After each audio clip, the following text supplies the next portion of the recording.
വ്യക്തിത്വം തിരിച്ചറിയാൻ കാലങ്ങൾ എടുക്കുന്നവരെ കുറിച്ച് കേട്ടിട്ടില്ലേ?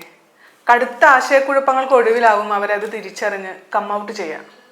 കേരളവും ഏതാണ്ട് അതുപോലൊരു കമ്മൗട്ട് സ്റ്റേജിലാണ്. ഇതുവരെയും കെട്ടിമാറാപ്പ് പോലെ കൊണ്ടു നടന്ന പ്രബുദ്ധതയും സംസ്കാരവും തുല്യതയും എല്ലാം കടലിൽ തള്ളി സ്ത്രീവിരുദ്ധതയുടെ ആ പാകമുള്ള ഉടുപ്പണിഞ്ഞ് കാവടി തുള്ളുന്ന സ്റ്റേജ്. സംശയമുണ്ടെങ്കിൽ ജസ്റ്റ് ഏതെങ്കിലും ഒരു സോഷ്യൽ മീഡിയ അക്കൗണ്ട് തുറന്ന് ഫീഡിലൊന്ന് നോക്കിയാൽ മതി. ഫേസ്ബുക്കിലെ അമ്മാവന്മാരും ഇൻസ്റ്റയിലെ ജെൻസിയും സ്ത്രീവിരുദ്ധതയിൽ ഒന്നിക്കുന്ന മാസ്മരിക മുഹൂർത്തം കാണാം. ബസ്സിൽ അപമര്യാദയായി പെരുമാറുന്നുവെന്ന് ആരോപിച്ച് ഷിംജിത എന്ന യുവതി ദീപക് എന്ന യുവാവിന്റെ ഒന്നിലധികം വീഡിയോകൾ പുറത്തുവിട്ടതാണ് ഈ സ്ത്രീവിരുദ്ധ സമൂഹത്തിന് കമ്മൗട്ട് ചെയ്യാനുള്ള ആ സുവർണ അവസരം ഉണ്ടാക്കി കൊടുത്തത്. ഈ സംഭവത്തിൽ ദീപക് മാനസിക സംഘർഷം മൂലം ആത്മഹത്യ ചെയ്തതോടെ വിരുദ്ധത പരകോടിയിലെത്തി. കേസിൽ ഷിംജിത അറസ്റ്റിലാണ്. ഈ കേസിൽ ഷിംജിത കുറ്റക്കാരിയായിരിക്കാം, അല്ലാതിരിക്കാം. ദീപക് ഒരുപക്ഷെ നിരപരാധിയായിരിക്കാം, അല്ലാതിരിക്കാം.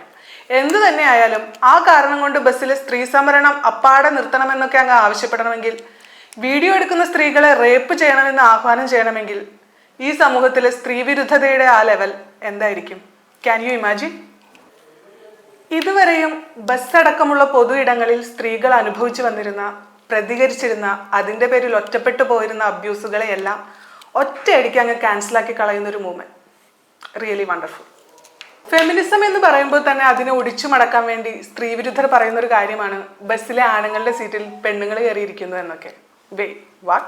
അങ്ങനെ പറഞ്ഞ് കരയുന്നവർക്കൊക്കെ സംവരണത്തിന്റെയും ഫെമിനിസത്തിന്റെയും ബേസിക്സ് മുതൽ പറഞ്ഞു കൊടുക്കാൻ ഈ ജീവിതം പോരാതെ വരും ഗൈസ്. പ്രായഭേദമില്ലാതെ നേരിടുന്ന അബ്യൂസുകളോട് എന്നൊക്കെ പെണ്ണുങ്ങൾ പ്രതികരിച്ചിട്ടുണ്ടോ അന്നൊക്കെ അവർ ഒറ്റപ്പെട്ടിട്ടുണ്ട്.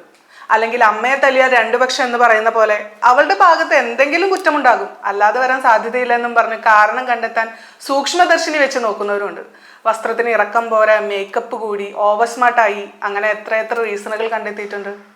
You know something? അബ്യൂസേഴ്സിന് ക്യാമറകൾ പേടിയാണ് ഗൈസ്. അതുകൊണ്ടാണ് സ്ത്രീകളോട് മോശമായി പെരുമാറുന്നവരൊക്കെ കയറിയാട്ടെ എന്ന് മൗനാനുവാദം നൽകിയിട്ട് റീച്ചിന് വേണ്ടി ക്യാമറ ഓൺ ചെയ്യുന്ന പെണ്ണുങ്ങൾക്ക് പ്രവേശനമില്ല എന്ന് നാണമില്ലാതെ ചില ബസ്സുകളിൽ എഴുതി ഒട്ടിച്ചിരിക്കുന്നത്. ഇതൊന്നും ജീവൻ ഒടുക്കിയവനോടുള്ള അഗാധമായ സ്നേഹത്തിൽ നിന്നല്ല, മറിച്ച് പ്രതികരിക്കുന്ന പെണ്ണുങ്ങളുടെ കൂമ്പ് നുള്ളാൻ കിട്ടിയ അവസരം കളയരുതെന്ന ഒറ്റ ചിന്തയിൽ നിന്നാണെന്ന് മനസ്സിലാക്കാൻ ഒരുപാട് ബ്രില്യൻസ് ഒന്നും വേണ്ട, ജസ്റ്റ് കോമൺ സെൻസ് മാത്രം മതി. ബൈ അബ്യൂസറോട് പ്രതികരിക്കുമ്പോൾ അതിപ്പോൾ ഒന്ന് നോക്കി പേടിപ്പിക്കുന്നതായാലും, ഒന്ന് പൊട്ടിക്കുന്നതായാലും, ദേഷ്യപ്പെട്ട് പൊട്ടിത്തെറിക്കുന്നതായാലും, കേസ് കൊടുക്കുന്നതായാലും ഒക്കെ പ്രതികരിക്കുന്ന സ്ത്രീകൾ ഒറ്റപ്പെട്ട ചരിത്രമേ ഉള്ളൂ. സ്ലട്ട് ഷേമിങ്ങിന് കൂടി മനസ്സിനെ പരുവപ്പെടുത്തിയിട്ടാണ് ഒരുവിധം സ്ത്രീകളെല്ലാം പ്രതികരിക്കാറുള്ളത്. ആരും പണ്ടും കൂടെ നിന്നിട്ടില്ല, ഇപ്പോഴും കൂടെ നിൽക്കാറില്ല, ഇനിയോട്ട് കൂടെ നിൽക്കാനും പോണില്ല. അതുകൊണ്ട് യു ഗൈസ് കണ്ടിന്യൂ.